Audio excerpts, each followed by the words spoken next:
Greece could become the world's first country to suffer from population collapse. Its fertility rate is one of the lowest in Europe, with some villages not recording a single birth in years. As much of the continent struggles with tumbling birth rates, Greece is a stark example of how hard it will be to reverse the trend. The latest numbers on the country's demographics show the population decline has reached alarming levels. Faidul Geri reports from Athens. Matula Tsikouri is a midwife. She's in her 30s and she's single. Matula says she would love to have a family, but is hesitant.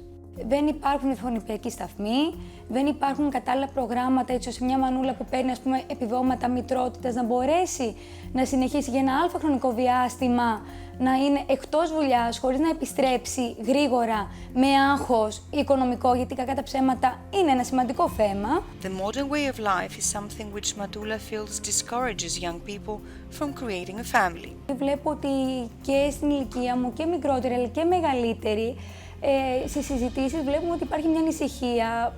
Το άγχος το οικονομικό είναι τεράστιο, δεν το συζητάμε, δηλαδή οριακά βιοπορίζονται ήδη, οπότε σου λέει πώς θα κάνουν οικογένεια. As a result, more and more couples in Greece start having children later when they feel more financially secure and more emotionally mature. The issue is that by that time it is very possible that they will have fertility problems. Konstantinos Pantos is a gynecologist who has been treating women with fertility problems for decades. Ναι, είναι πράγματι γεγονός ότι έρχονται πλέον σε μεγαλύτερες ηλικίες τα ζευγάρια και κυρίως οι γυναίκες από ό,τι βλέπαμε πιο παλιά. Παλιά έρχονταν περίπου σε μία μέση ηλικία 36 με 38 ετών. Τώρα βλέπουμε ότι η μεγάλη πλειοψηφία είναι άνω των 40. Οι περισσότερες γυναίκες είναι άνω των 44 ετών. Και βέβαια βλέπουμε και πάρα πολλές πενηντάρες σε ηλικία γυναίκας. Παλιά δεν βλέπαμε. Σε μια έρευνα που κάναμε ως Ελληνική Εταιρεία Αναπαραγωγικής Ιατρικής είδαμε ότι οι απόψεις είναι πραγματικά εκτός πραγματικότητας στο πότε ξεκινάει η ηλικία της υπογονιμότητας. Η μεγάλη πλειοψηφία των γυναικών θεωρούν ότι αυτό συμβαίνει μετά τα 46 έτη ηλικίας, ενώ στην πράξη ξεκινάει από τα 35 και μετά να μειώνεται η γονιμότητα. A declining birth rate, immigration among the young and an aging population are contributing to Greece's demographic collapse. The numbers are alarming and a major source of concern for the government and society. Prime Minister Kyriakos Mitsotakis has described the situation as a ticking time bomb that threatens the country's economic stability. Some latest reports suggest that Greece's population will shrink up to 1.5 million by 2050, and there are fewer than 73,000 births in 2023, a record low. Young couples find it more and more difficult to have children for various reasons. Greece's population has declined significantly since 2011 and has continued to do so steadily throughout the decade of the debt crisis. Some villages have not recorded a single birth for years. Europe struggles with tumbling birth rates, which experts say threaten long-term economic well-being. Greece is a stark example of how difficult it will be to reverse the trend. Alexandra Tragaki, a professor of economic demography at Harokopion University in Athens, believes the problem is timeless and multi-layered. Εκτός όμως από τα οικονομικά θέματα, υπάρχουν και πολιτιστικά θέματα. Πλέον οι νέοι δεν θέλουν να αποκτήσουν παιδιά. Είναι εκτός της νοοτροπίας, είναι εκτός του τρόπου ζωής.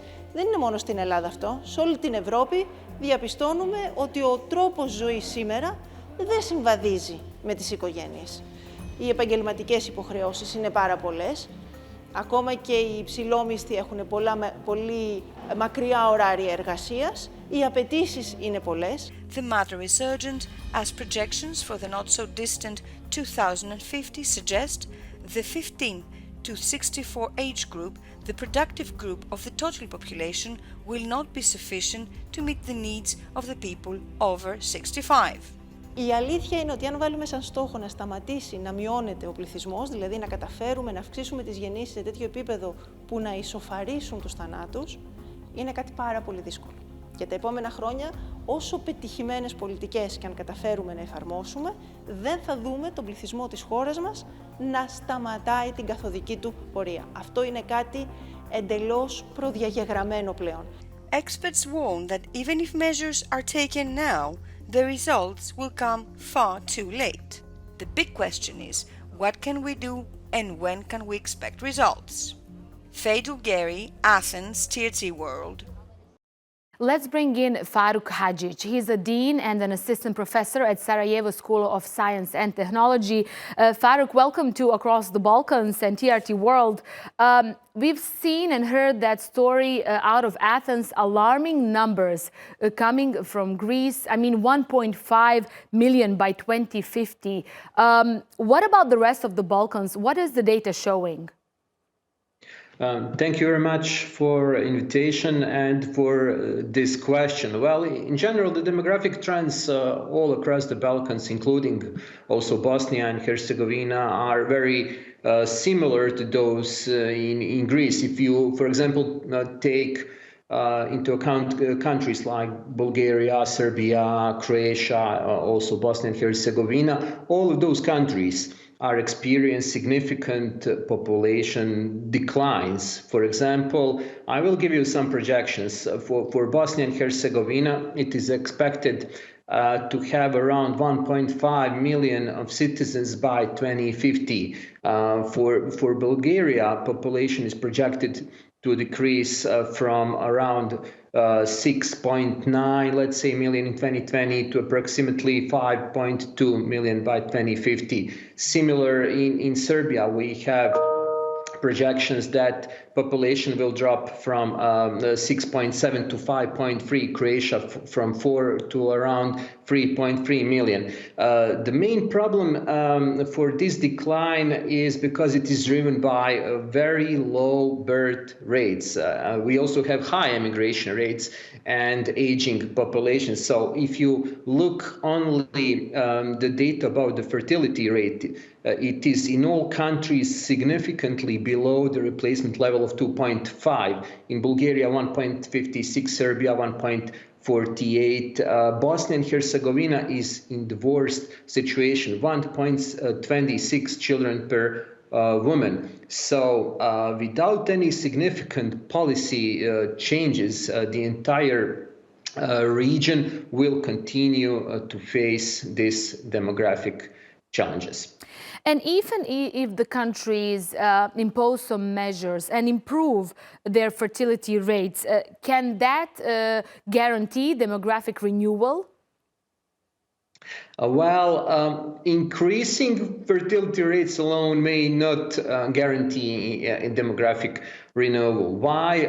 Because even if you achieve higher birth rates, all of those countries need to get together with comprehensive policies that will address immigration and support the aging population. In all countries, we have very old populations. So, for example, if you raise a fertility rate here in Bosnia and Herzegovina from 1.26 to closer to the replacement level, it will still face significant challenges because of high immigration rates. What we need to do, we cannot wait for, let's say, 15, 20 years. We need some quick solutions now. And how we can do that, for example, one of them is to attract foreigners, to counterbalance the population decline, and it's crucial. Similar, we can say for other countries, and we need some kind of holistic approach to address all aspects of the demographic challenges. Very alarming, the numbers that you were mentioning, especially for Bosnia and Herzegovina. So what are other EU countries doing when it comes to this matter? It's not just the Balkans that's facing this crisis. Yeah, well, basically, many EU countries are indeed facing similar demographic challenges, but they are adopting different strategies, how they can tackle this kind of problem. For example, if you take in example, France and Sweden, they have implemented some generous parental leave policies, extensive childcare support, financial incentives, for example. In Germany, they are now focusing on integrating immigrants to mitigate population decline. And in those countries, in Germany, fertility rate is around 1.45. In in France, France is currently having the highest fertility rate. It is still below.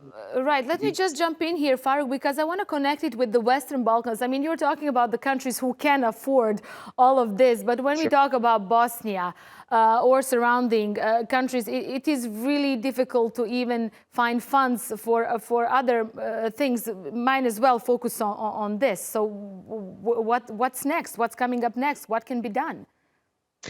Two kind of solutions. First, all of those countries, we have enough funds to finance everything. It is not channeled in really good manner. But what we can do, if we, for example, invest billions of euros to support this demographic renewal, not just in Bosnia, but in whole region, we need to wait for another 15 years to see the first positive impacts of those kind of strategies, measures. What we can do, we currently need to balance this kind of approach with immigration of foreigners to in all of those countries to tackle current problems that we currently have.